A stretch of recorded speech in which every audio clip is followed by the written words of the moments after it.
Zaki versus Young One. Tangin ng Zaki na yan. Yung Zaki na yan, magaling yan. Magaling din mag-reaction video yan. Ang dami sinasabi niya lagi sa internet. Yung Zaki na yan.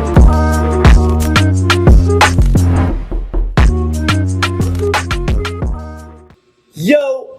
Ako si Zaki. At ito ang aking prediction para sa paparating na Matira Mayaman or PSP sa Bacoor na gaganapin sa July 6 at may laban din ako dito.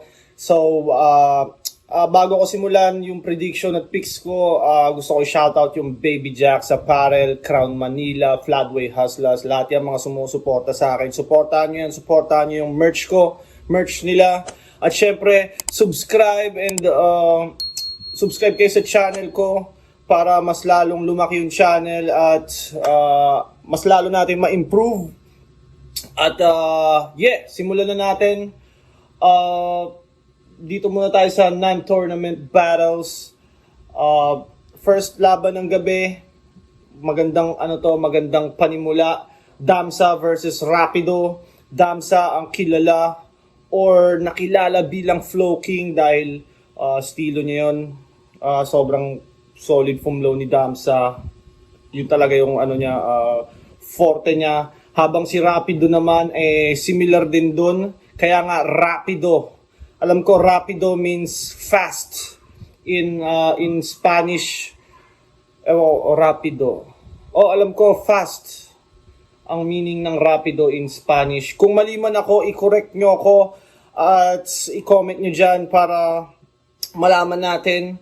Pero sa dalawang to, si Damsa comeback from another retirement. Habang si Rapido ay galing sa talo sa first round ng isa buhay.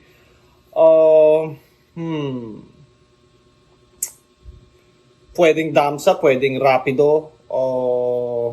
Pero parang mas fresh pa kumbaga mas mahaba yung break ni Damsa. Medyo slight edge ako kay Rapido dito. Kumbaga sa konting edge lang kay Rapido. So, sa first matchup ng gabi, Damsa versus Rapido, tingin ko lang Rapido. At magtungo tayo sa next match ng gabi. Second matchup, Jonas versus Dodong Saipa and Vince. Si Jonas ay unti-unti nang nababansagang 2 versus 1 king, no? Si Jonas yung sumusugpo sa mga bagong pasok. Dodong Saipa at si Vince. Kilala niyo naman siguro si Dodong Saipa. Comedy rin to, magaling to. Si Vince naman, bars, kumbaga well-rounded tong MC na to. Pero kumpara kay Jonas, mas experiencado talaga si Jonas. Kumbaga, feeling ko pwede ring maulit lang yung Jonas versus Josen Ets, yung nakaraang laban ni Jonas na 2-on-2, feeling ko magiging similar lang din doon dahil si Jonas ay ibang level talaga pagdating sa jokes at crowd control. Malupit talaga si Jonas. Feeling ko lang, pero battle rap to. Expect the unexpected. Men, di natin masabi kung anong pwedeng mangyari. At sa susunod na laban ng gabi, pangatlong laban ng gabi, Zaki versus Young One. Tangin ng Zaki na yan. Yung Zaki na yan, magaling yan. Magaling din mag-reaction video yan. Ang dami sinasabi niya lagi sa internet. Yung Zaki na yan. At si Young One naman, ganun din. Ang dami din sinasabi sa internet niyan. Siyempre, Zaki tayo dyan. Si Zaki. Magaling yan si Zaki. Kilala niyo ba si Zaki? Nagba-bars yun eh. Tapos nagsa-slant rhyme. Yun si Zaki. Tangina, bili kayo ng merch ni Zaki. Seryoso tayo. Yun, syempre, Zaki versus Young One. Abangan nyo yan. Panigurado. Bibigyan ko kayo ng magandang laban. I'll do my best to show up. And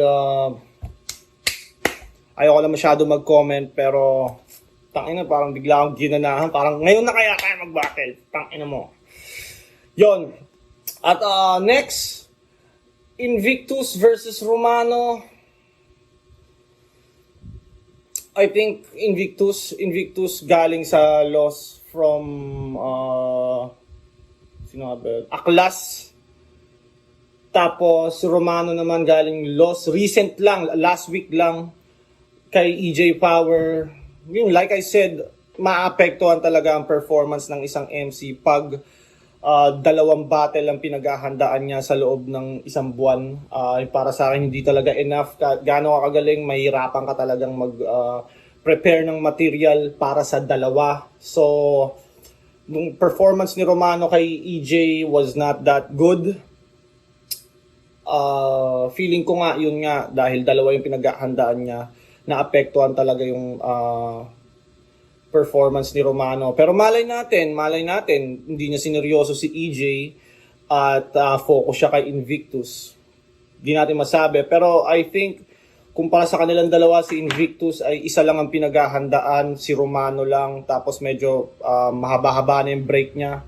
February pa yung huli niyang battle, so may ilang buwan siyang free at mahaba yung prep time niya. So, Invictus ako dito. At dito naman sa Matira Mayaman na Matira Mayaman matches, tournament match, Sac Maestro versus Lance. Putang ina. Si Lanceta, sobrang extreme ni Lanceta nung laban niya kay Lip. Yun lang pagbabasihan ko yung mga previous battle. Lanceta versus Lip, di ba? Ultimo mama nga niya, minura niya na for the sake of battle rap Alam mo yun, for the sake na mapakita niya na extreme tong battle rap, walang limitasyon, no holds barred. Ganun ka-extreme si Lance pagdating sa battle rap. Si Sac Maestro naman is galing siya sa loss kay Diz. Pero para sa akin, hindi mo yun mako-consider as a loss. Dapat nga promo yung laban na yun kasi nasa tournament siya.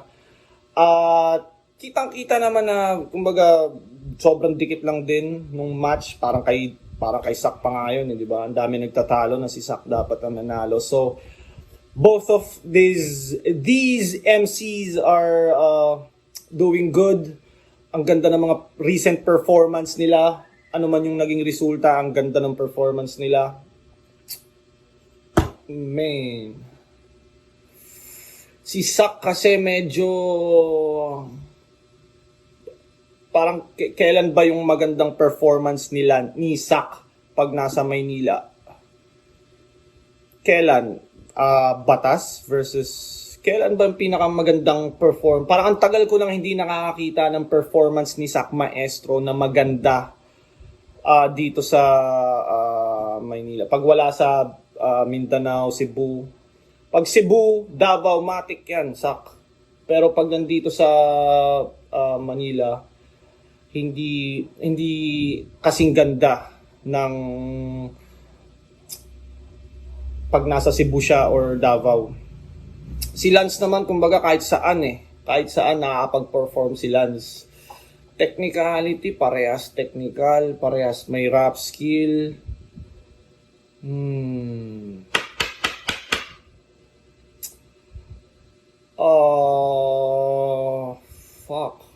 Fuck. Sac Maestro kasi idol ko to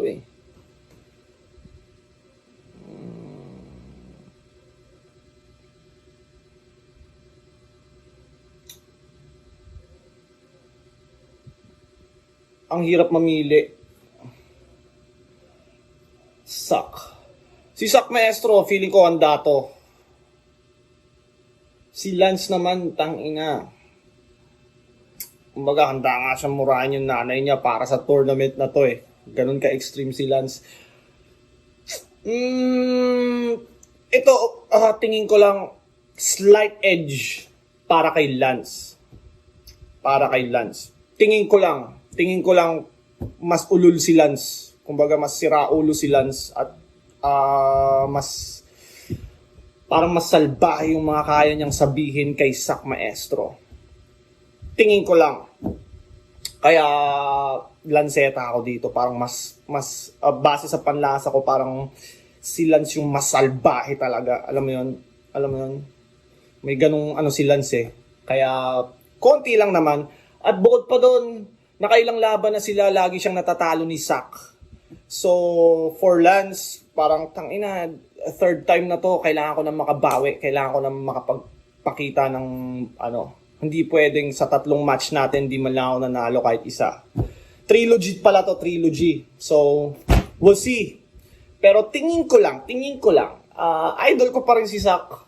Pero tingin ko may katarantaduang gagawin si Lance na masakit, may mga sasabihin siyang masakit na extreme na naman. Yun, tingin ko lang yun. At mapunta tayo sa main event. Putang ina, Moth versus Pistolero. God damn.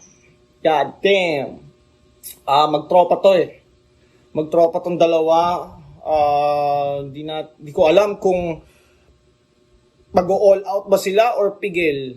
Kasi pag mga battle rappers na tropa, medyo pigil eh. Ayaw nilang, alam mo yun, medyo pigil yung sinasabi dahil syempre because of the friendship, ayaw nilang maruin yung friendship dahil lang sa battle rap. Na minsan pwedeng makabawas ng mas maganda sana kung walang limit. Pero sa laban na to, Moth. Kailan ba last battle ni Moth? Sa Thailand at Taiwan versus Ching. Kumbaga hindi naman considered na malakas na kalaban yun, pero ang ganda ng pinakita ni Moth doon.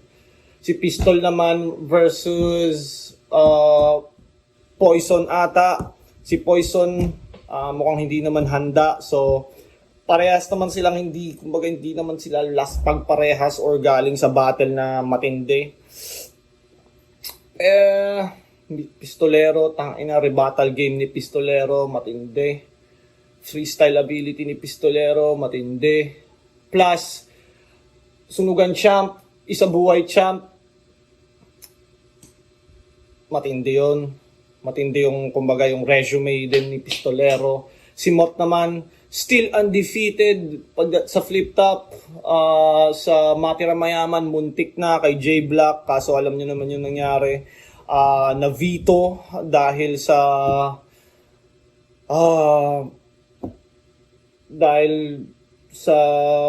ewan ko, sa judges or sa reaction ng crowd, bakit na veto. Pero tingin ko Moth pa rin to. At syempre, sa Cavite gaganapin, Bacoor, teritoryo nila Moth yan. Kumbaga, pressure din kay Moth na, tangina, hindi ako pwede matalo sa lugar ko. Kay Pistol naman, si Pistolero naman, hindi naman to, kumbaga, lahat naman ng laban ni Pistol talaga matindi. Kumbaga, laban talaga si Pistol kahit sino yung kalaban. Kumbaga, wala, hindi ko pa nakitang parang na ano lang si Pistol kay J Black eh. Ngayon, galing siya sa ganung hindi niya papayagan. Hindi siya magpe-prepare ng ganun lang kung si Moth ang kalaban niya. 100% sure akong hindi siya magpapabaya sa battle na to. Pero tingin ko lang Moth ang mananalo dito. Yung pick or prediction ko ay si Moth. Pero pag nagawa ni Pistol, putang ina, sobrang lupit ni Pistolero. At sa hindi malabo, dahil kumbaga skill-wise, nandyan naman lahat kay Pistol. Kumbaga, mahirap kasi matalo talaga si Moth eh. Pero yun, tingin ko si Moth ang mananalo sa main event ng Matira Mayaman. Damn, magandang laban to. Ayun, kung wala pa kayong ticket, bumili na kayo. Kita-kits tayo sa Bacoor, July 6. Panoorin nyo, Zaki versus Yang Wan. Isa yan sa pinaka dapat nyong abangan sa gabing yun. Kung nanonood kayo ng battles ko, alam nyo kung paano ako bumattle. At sa yun, kita-kits tayo Yang Wan, galingan natin, bigyan natin ng magandang laban yung mga fans para sulit yung ticket nila. At hanggang dito na lang. Kayo, i-comment nyo kung sino sa tingin nyo ang mananalo sa gabing to. I-comment nyo kung anong mga battle ang gusto nyong ipa-review sa akin. At shoutout sa Baby Jack sa Parel, Crown Manila, PSP at Flip Top sa buong battle rap. At yun, Zaki out!